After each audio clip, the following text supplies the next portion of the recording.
Продолжай дараа битгий мартаарай. Кокушиба 500 гаруй жилийн өмнө Yoriji-гийн ихэр агууланд төржээ. Жинхэнэ нэрийг нь Mijikatsu гэдэг. Yoriji төрөхдөө л хажим мингтэй төрсөн учраас эцэг нь үүнийг нь муу ёр гэж үзэн 10 нас хүрэхтэн сүмэр байлгэхээр болно. Ер нь бол цэвэрхэн нүднээсээ даалдруулж байна л гэсэн үг. Иймд Yoriji гэр бүлийнхнээсээ дустаа жижиг өрөөнд өссөн байна. Харин Mijikatsu эцгийнхээ араараас цэм дүүгээ очиж хардаг байжээ. Yoriji харахад үргэлжил ээжээсээ зуурсан байдаг бөгөөд дээрс нэмээд ярьдагчгүй болохоор нь дүүлээ гэж боддог байж. Хэзээ юм бөө мэд Mijikatsu өөрийн хийсэн юм бэ Yorijид бэлгэлжээ. Хэдий тоглож чадахгүй ч Yoriji дэрлийн бэнд нь үнэхээр л хайртай байв. Mijikatsu 7 настай байхад Yoriji түүний бэлтгэл дээр нь ирэн гинтэл ярьж эхлэх бөгөөд нүд нь орой дээрээ гартал гайхан дээрээ. Yoriji хэдий сөмөр зөлөгдөх байсан ч ахтайгаа адилхан самурай болохыг хүсдэг гэж хэлнэ. Өнөөс хойш Yoriji Mijikatsuгийн бэлтгэлийг өдөр болгон ирж харах болсон бөгөөд эцгийнх нь хүмүүсийн нэг дүндээ техник зааж өгөхийг санал болгоно. Тэр ердөө үндсэн зохисол харуулсан боловч мань Yoriji өнөөгийг нь хэдхэн дараалсан зохилтоор буулгаж авбаа.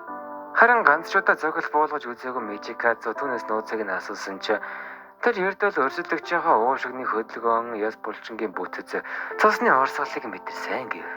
Яаж өрсөлдөгчийнхөө цусны орсголыг мэдэрх юм бол та бүү мэд. Yoriji-гийн чадварыг харсан Mijikatsu хэрвээ эцэг нь олж мэдэх юм бол түүний орон цөмрөө илгээдэж магадгүй гэж айж эхэлнэ.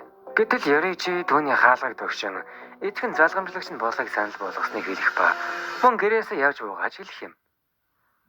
Хөрхи ахта зай төгж өгöd байгаа юм уу та. Yoriji-д атаархсан Mijikatsu ээжийнхээ дэмдэглэлийг уншиж үзэхэд Yoriji дангаанз бие махбодын хувьд ч бус оюун ухааны хувьд ч суудан гэдгийг дэмдэглэжээ.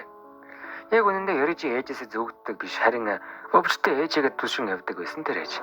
Миний бодлоос хойш 10 жил өнгөрчээ. Mijikatsu хэдийн хүнтэй сун хүүхэдтэй болсон байх бөгөөд нэгэн шөнө хооронд руу жөтгөр дайрч ганцхан Mijikatsu л амьд үлджээ. Yoriji гэнэтэлээ гарч ирэн жөтгөрийн толгойг дастан хоосорч ирсэндээ өөчлөлт өсөв. Түүнийг харсан Mijikatsu архин атаархалд автан эхнэр хүүхдээ орхин Yoriji-тэй бэлтгэл хийж жөтгөрийн янгууж уусан аж. Yoriji өөрийн ашигладаг амьсгалын техник буюу нарны амьсгалыг бусдад заах гэж оролцсон ч хэн ч сурч чадаагүй байжээ. Харин Mijikatsu өөрийн амьсгалын аргыг бий болгосон нь сарны амьсгал байв. Тухайн эргэн үед тэдэнтэй энэ тэнцэгтэй ачин үгүй байжээ. Mijikatsu хэдий бусдаас онцгой гэдэгтээ бардам байсан ч дүүтэйгээ хизээж энэ тэнцэхгүй гэдгийг мэдэж байлаа. Тиймээс мозонтой хуулсан чөтгөр болох замыг сонгодог юм. Ингээд Mijikatsu үгүй болж Kokushiba төрж байгаа юм. Үүнээс 60 жил өнгөрч ах トゥ сайхан нэг удаа нүүр тулж Kokushiba дүүгийнхээ хөвшөрсөн төрхийг харан жигшиж байлаа. Yoriji нөлмөс туслуулж игэлэхэд Kokushiba эргэлздэгч түүнийг ялах ёстой хэмээн бүхэл өнгөрсөн мартан толгойд харуулна. Yoriji Kokushibаг сэлмээд суулж амжаагүй байгаад хоолойг нь хэрчгэн тэр. Kokushiba дараагийн дайралтыг хүлээвч тэр нь хизээж ирээгүй байжээ. Yoriji хөвшрөлтийн улмаас насан эзэлсэн байх бөгөөд багада бэлгэлсэн юм бэн оноод ихэн тэр. Эцтэй гэхэд Kokushiba нөлмсөө барьж дийлээгүй бөгөөд хэдий ясандаа тултал атаархдагч төрсөн дүүн шүү дээ. Ингээд 2 дугаарт дээд цар 6 Gyutara болсон даа. Nakiгийн жинхэнэ нэрийг Уме гэдэг байсан бөгөөд энэ нэр нь 2 дахьтай. Эхнийх нь Чавга бол нөгөөх нь Тембо өвчин гэсэн утгатай аж. Энэ өвчин түүний ээжийн өвлийн шалгаан болсон бөгөөд охин нь нэрийг авчээ. Ах トゥ хоёр багасаа л өнчөрч Gyutara охин дөгөө өсгсөн бөгөөд түүнд хүмүүс өөрийг нь ашиглахаас өмнө хүссэн зүйлээ авч бай гэж заажээ. Уме төрхөөс даяасан гайхамшигтай үзэсгэлэн байсан ч ах нь харин яг эсрэгээр ээж. Уме 13 наснда гейша болсон бөгөөд харин ах нь мөнгө хөвлөгчдийн бохор ажлыг хэн амь зогоодог болжээ. Уме нэг удаа өөрийг нь хөшөрхийлэх гэж оролдсон өөрчлөлөгчийнхаа нүдрөө нь өснө хатгуур зоожчихжээ. Харин өнөөх нь уур амг ихтэй самурай байсан бөгөөд аимшигтай гараад Умег хүлж байгаад амьдаар нь шатаачихсан байв. Gyutara дүүгийнхээ нүүрс боллоо төлөгдсөн биеийг тэмрэн хамаг байдгаараа уйлж байлаа. Гэтэл өнөөг самурай ажиллаг гүйцээхээр сэлм авчирсан байх бөгөөд Gyutara-гийн нураг зовдсон ч мань хүн хамт явж байсан хүүхэнтэй охин тэр. Үхлийн гэрмэг дээр байсан хоёрыг доом олсон бөгөөд энэ тэр хоёр чөтгөр болжээ.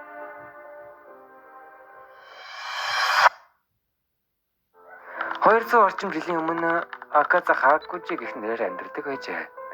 Тэр нэн ядуу амьдралтан дээр өвчтөе эцгээ асардаг байв. Тэр эцгийнхээ эмний мөнгийг төлөхийн тулд халаас нь хулгай хийдэг бөгөөд олон удаа баригдсаар эцэст нь гарн дээр нь нүглийн шивээс хийжээ.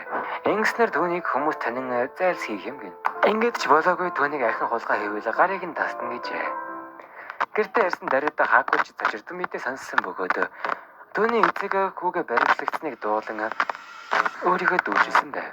Тэр хүүдээ захиа үлдээсэн байсан бөгөөд Хакучиг бүрэн дүүрэн хүн шиг амьдралаар амьдрахыг хүсэн. Буруу гараар орсон эмийг нь уугаг үсэхгүй байгаагаа хэлжээ.